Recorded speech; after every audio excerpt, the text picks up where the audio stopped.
அண்ணன் ராசா அவர்களுக்கு பொன்னாடை அணிவிக்கப்படுகிறது. மாநாட்டு குழு சார்பிலே நினைவு பரிசை ஐயா அதியமான் அவர்கள் வழங்குவார். நன்றி.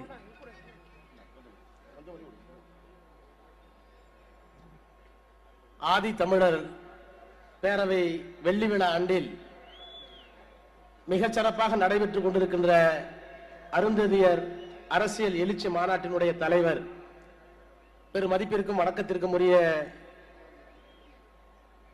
அண்ணன் அதியமான் அவர்களே, வரவேற்புரை நிகழ்த்தி இருக்கின்ற பொதுச் செயலாளர் அன்பு சகோதரர் ரவிக்குமார் அவர்களே,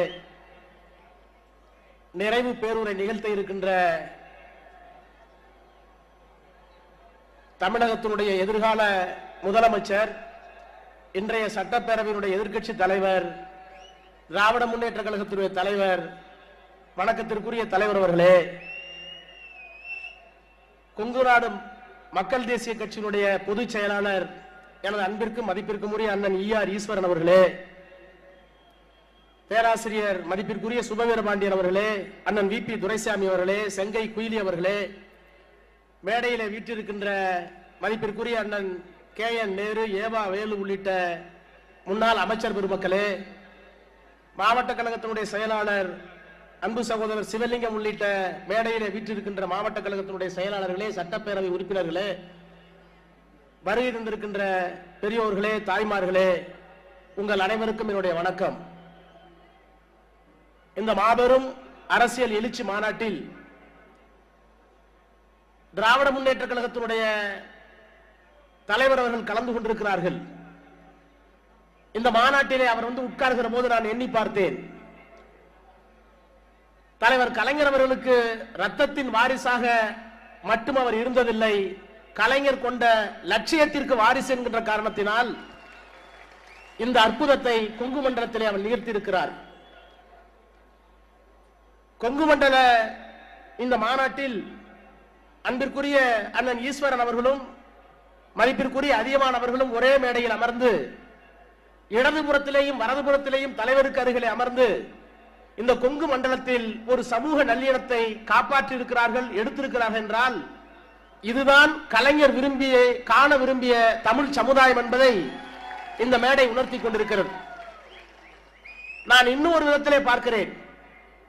1975ஆம் ஆண்டு தலைவர் கலைஞர் அவர்கள் முதலமைச்சராக இருந்த போது கொங்கு வேளாளர் சமுதாயத்தை அன்றைக்கு 31% இருந்ததை பிற்படுத்தப்பட்டோர் பட்டியல், அந்த சதவீத இடஒதுக்கீட்டில் கொங்கு வேளாளர் சமுதாயத்தை சேர்த்த போது கலைஞர் அவர்களுக்கு ஒரு மிகப்பெரிய பாராட்டு விழா கொங்கு மண்டலத்திலே நடைபெற்றது. அதிலே கொங்கு மண்டலத்திலே பேசிய கொங்கு வேளாளர் சமுதாயத்துடைய தலைவர்கள் எல்லாம் பேசியதையும் தலைவர் கலைஞர் அவர்கள் பேசியதையும் இந்த அருந்தியதியர் எழுச்சி மாநாட்டில் தொடர்புடையதாக நான் கருதுகிறேன். அப்போது காங்கிரஸ் கட்சியினுடைய பேரவை உறுப்பினராக இருந்த கே என் குமாரசாமி அவர்கள் தலைவர் கலைஞர் அவர்களுக்கு ஒரு சந்தன மாலையை அணிவித்து, சந்தனத்திலே நறுமணம் இருக்கும் வரை கொங்கு வேளாளர் சமுதாயத்தினுடைய இல்லங்களிலும் மனங்களிலும் தலைவர் கலைஞர் அவர்கள் இருப்பார் என்று கலைஞரை வாழ்த்தினார். அதற்கு பிறகு பேசிய மன்றாடியார், இந்த சமுதாயத்திற்கு சுப்பராயனும் சி சுப்பிரமணியமும் செய்யாததை, கொங்கு வேளாளர் சமுதாயத்திலே பிறந்த சுப்பராயனும் சி சுப்பிரமணியம் செய்யாததை கலைஞர் செய்திருக்கிறார், அவர் 100 ஆண்டு வாழ்க வேண்டும் என்று வாழ்த்தினார். அதற்கு பிறகு அன்றைக்கு அமைச்சராக இருந்த சாதிக் பாட்சா பேசுகிற போது, தேர்தல் வர இருக்கிறது, கொங்கு வேளாளர் சமுதாயம் கலைஞருக்கு இந்த நன்றியை திருப்பி செலுத்த வேண்டும் என்று சொன்னார். அதற்கு பதிலளித்த கலைஞர் சொன்னார், தம்பி சாதிக் பாட்சா இங்கே குறிப்பிட்டார், மன்னிக்க வேண்டும், நான் எந்த நன்றியையும் எதிர்பார்த்து இந்த சமூகத்திற்கு செய்யவில்லை. சமூகத்தில் பிற்படுத்தப்பட்ட கல்வியில் போதுமான வளர்ச்சி பெறாத கொங்கு வேளாளர் சமுதாயத்திற்கு இடஒதுக்கீடு அளிக்கப்படும் என்று நான் உறுதியளித்தேன். முதலமைச்சராக வந்ததற்கு பிறகு அந்த உறுதியை காப்பாற்றி இருக்கிறேன். எந்த காலத்திலும் நான் நன்றியை கருதி செய்ததில்லை என்று சொன்னவர் கலைஞர். அதற்கு பிறகு இன்னொரு பதில் சொல்கிறார். அன்றைக்கு அந்த அவையிலே பேசிய பொள்ளாச்சி மகாலிங்கம் அவர்கள் பேசினார், தலைவர் கலைஞர் அவர்களே, உங்களுக்கு ஒரு யோசனை சொல்லுகிறேன். மாதம் 100 ரூபாய் சம்பளத்துக்கு கீழே இருக்கிறவர்கள் எல்லாம் ஆதி திராவிடர்கள், 300 ரூபாய்க்கு கீழே இருக்கிறவர்கள் எல்லாம் பிற்படுத்தப்பட்ட சமுதாயம் என்று அறிவித்து விட்டால் சரியாக இருக்குமே என்று அந்த மேடையிலே பேசிய போது அதற்கு பதில் சொன்ன அன்றைக்கு இருந்த முதலமைச்சர் கலைஞர் சொன்னார், பதறி போய் சொன்னார், அன்பிற்குரிய மகாலிங்கம் அவர்களே, இந்த பேச்சை இந்த மேடையோடு நிறுத்துங்கள். ஏனென்றால் நீங்கள் 100 ரூபாய் 300 ரூபாய் என்று பொருளாதார அளவுகோல் வைத்தால் அந்த தாழ்த்தப்பட்ட மக்களுக்கு, பிற்படுத்தப்பட்ட மக்களுக்கு அல்ல, இந்த பகுதியில் இருக்கின்ற ஒடுக்கப்பட்ட மக்களாக இருக்கிற அருந்ததிய மக்களுக்கு போய் சேர வேண்டிய எந்த பலனும் போய் சேராமல் போய்விடக்கூடிய ஆபத்து ஏற்படும். கடைநிலையிலே இருக்கிற அருந்ததிய மக்களையும் கணக்கிலே வைத்துக் கொண்டு பேசுங்கள், அது சாத்தியம் இல்லை என்று கொங்கு வேளாளர் சமுதாய மாநாட்டிலே அன்றைக்கு குறிப்பிட்டு சொன்ன தலைவர் தான் கலைஞர். அவருடைய பிள்ளை தான் இந்த மாநாட்டுக்கு வந்திருக்கிறார். நம்முடைய விபி துரைசாமி இங்கே சொன்னார், இந்த சட்டத்தை நிறைவேற்றுகிற போது 3% சட்டத்தை நிறைவேற்றுகிற போது அவர் ஆஸ்பத்திரியில் இருந்தார். ராமச்சந்திரா மருத்துவமனையிலிருந்து எழுதினார். என்ன எழுதினார்? நான் பெரியாரின் பிள்ளை, அண்ணாவின் தம்பி, காமராஜருடைய கொள்கை வீரன், இன்னும் சொல்ல போனால் ஜீவாவின் அன்பு தொண்டன். அந்த உரிமையோடு சொல்லுகிறேன், அடுக்குக்கும் கீழே கடைசி அடுக்காக இருக்கிற அருந்ததி மக்களுக்கு இந்த ஒளி தீபத்தை ஏற்றி தாருங்கள் என்று சொன்னார். சொல்லிவிட்டு அடுத்த நாள் சட்டம் நிறைவேற்றப்பட்டதுக்கு அடுத்த நாள் சாந்தோமிலே அவருக்கு ஒரு வாழ்நாள் சரித்திர விருது கிடைக்கிறது, சாதனை விருது கிடைக்கிறது கலைஞருக்கு. அப்போது அவர் சொன்னார், தலைவருடைய வாழ்க்கையை சின்ன சுட்டுகையில் சுருக்கி பார்த்தால் அவர் 2 விதங்களை பதிவு செய்திருக்கிறார். செம்மொழி அந்தஸ்து கிடைத்ததற்கு பிறகு அன்னை சோனியா ஒரு கடிதம் எழுதினார், உங்களால் தான் தமிழ் செம்மொழி ஆகியிருக்கிறது என்பதை நான் உங்களுக்கு பெருமையோடு சொல்லுகிறேன் என்று எழுதினார். அந்த கடிதத்தை நம்முடைய அன்பிற்குரிய தளபதியிடம் கொடுத்து விட்டார்.